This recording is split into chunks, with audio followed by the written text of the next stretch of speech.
नहीं एग्जाम होगा नहीं होगा। कुछ लोग पढ़ाई छोड़ चुके हैं, कुछ लोग अपनी अलग चीजों में लग गए। लेकिन मेरी समझ में ये नहीं आता कि आप सब जानते हैं कि ये हमारे पास एक अंतिम मौका है। हम कितना भी अपने दिल को महसूस लें, कितना भी हम अपने ऊपर गुस्सा कर लें, गवर्नमेंट के ऊपर गुस्सा कर लें, वो हमारी एनर्जी वेस्ट करेगा, वो हमें नुकसान करेगा, वो कहीं से कहीं तक हमारा फायदा नहीं करेगा। क्योंकि हम पढ़ाई छोड़ देंगे तो अगर मान लो 6 महीने बाद भी एग्जाम होता है, मान लेते हैं, तो भी तो नुकसान है। हम तो फिर भी कुछ नहीं कर पाए ना। हमने 1-1.5 साल इंतजार कर लिया, फिर एग्जाम हुआ, हम फिर भी नहीं कर पाए, है तो हमारा ही नुकसान। उससे क्या फायदा होगा? लेना तो तभी है कि जब गवर्नमेंट चाहेगी। आपसे कहते हैं कि ट्विटर पे कैंपेन चलाओ कि भाई वो लोग कम से कम चीजों को, तो आपके पास फालतू चीजों के कमेंट करने का, ये दुनिया भर की चीजों का होता है, लेकिन आप किसी से कहते भी नहीं हो कि चलो भाई सपोर्ट।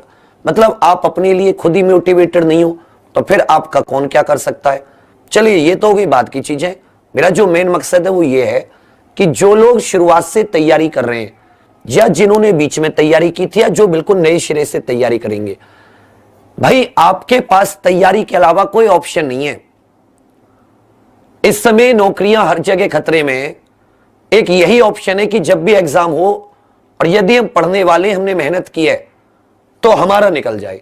हां, अब एक स्ट्रेटेजी ये बना सकते हैं कि जो पहले हमारा पूरा ध्यान एनटीपीसी पे था या ग्रुप डी पे था, तो आप में से बहुत से लोगों ने 12वीं कर रखी होगी, अधिकतर लोग आप में से ग्रेजुएट भी होंगे, तो आप थोड़ा सा अपने आप को आगे ला सकते हो। आगे लाने का मतलब है कि अब आप थोड़ा सा अपने आप को एसएससी की तरफ मोड़ सकते हो कि भाई देखो सिलेबस सेम है, मैथ आदि मेरी तैयार है, रीजनिंग मेरी तैयार है, जीके एसएससी में कम आता है, एनटीपीसी में ज्यादा आता है, 1-2 सब्जेक्ट थोड़ा लेवल से पढ़नी है, मैथ पढ़ना है, इंग्लिश पढ़नी है, तो क्यों ना मैं इनकी एक साथ तैयारी कर लूं। बाकी जिन लोगों ने 10th कर रखी है, आईटीआई कर रखी है, जो ग्रुप डी के लिए ही है, तो इसका भी आपका, आप अपनी पढ़ाई मत छोड़िए। अब आप जो लोग इनकी तैयारी कर रहे हैं वो अपने आप को पीसीएस के लिए तैयार कर लीजिए। जिसको सरकारी नौकरी, गवर्नमेंट नौकरी, या मतलब एक जाहिर सी बात है, एक स्थायी जिंदगी चाहिए, स्टेबल जिंदगी चाहिए। ऐसे नहीं कि अभी कंपनियां बंद हो गई, कोरोना आया, कंपनियां बंद, अपने घर बैठ गए, डिमांड है फिर खुलेंगी तो आपको नौकरी मिलेंगी, नहीं तो फिर वही 10, 12, 15 हजार, उसमें ना कोई सिक्योरिटी कि कब आपको घर बैठना पड़े, कब आपको जाना पड़े। अगर हम स्किलफुल लें, बहुत ज्यादा हमारे पास, मतलब हम कई चीजों के जानकार हैं, तो कोई दिक्कत नहीं है, तो प्राइवेट और गवर्नमेंट सेक्टर दोनों ही एक जैसे हैं। लेकिन यदि हमें दिख रहा है कि हमें एक स्टेबल जिंदगी चाहिए, एक लगातार इनकम आए, बेशक कम आए, तो आप सब जानते हैं कि इसके अलावा आपके पास ऑप्शन नहीं है। होता है अक्सर, अपना नसीब खराब मान लीजिए कि आपके साथ यह कि आपकी डेट बढ़ रही है, अन्याय है, मगर हम छोड़ नहीं सकते ना अपनी तैयारी को।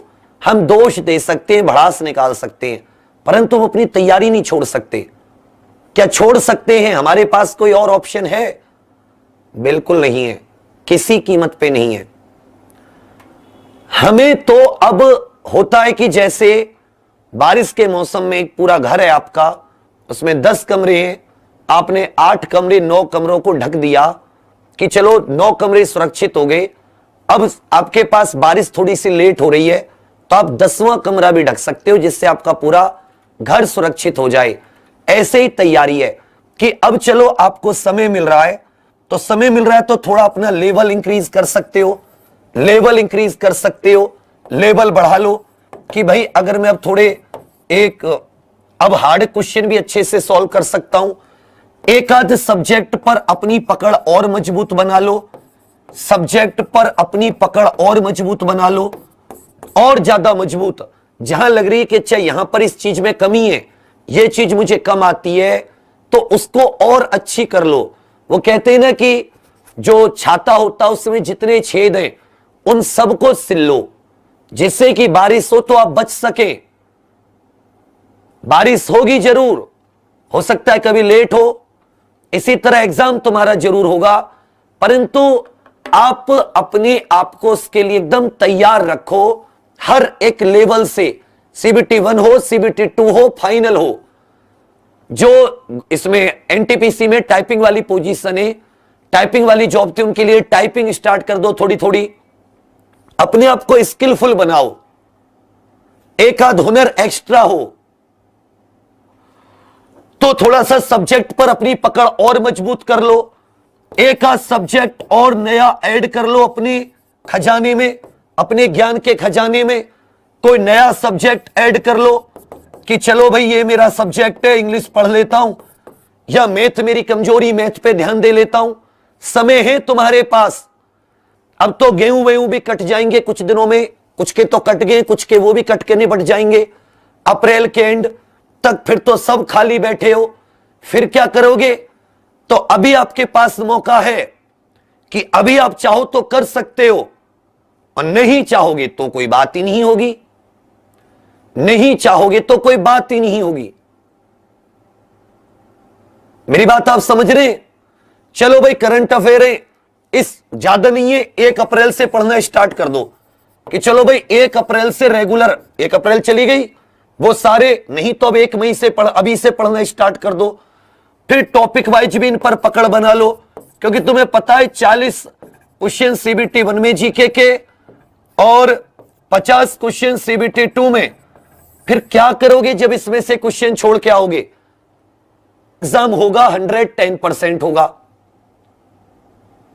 ये आप भी बेहतर तरीके से जानते हो कि कोरोना की वजह से जैसे एसएससी के कुछ एग्जाम कैंसिल हो गए, स्थगित हो गए, लेकिन आगे आने वालों की डेट है, ऐसा भी नहीं है कि हमेशा रहेगा, कंट्रोल किया जा रहा है और कंट्रोल किया जा रहा है, वैक्सीन भी आ जाएगी। लेकिन अगर हम यही सोचते रहेंगे यार अभी तो हुआ ही नहीं है, कब होगा, जब होगा तब देखूंगा, तो ये तो आपको बिल्कुल तहस नहस कर देगा। यहां से तो आपको जरा भी मोटिवेशन कम नहीं होने देना, और ज्यादा तेज मजबूती से।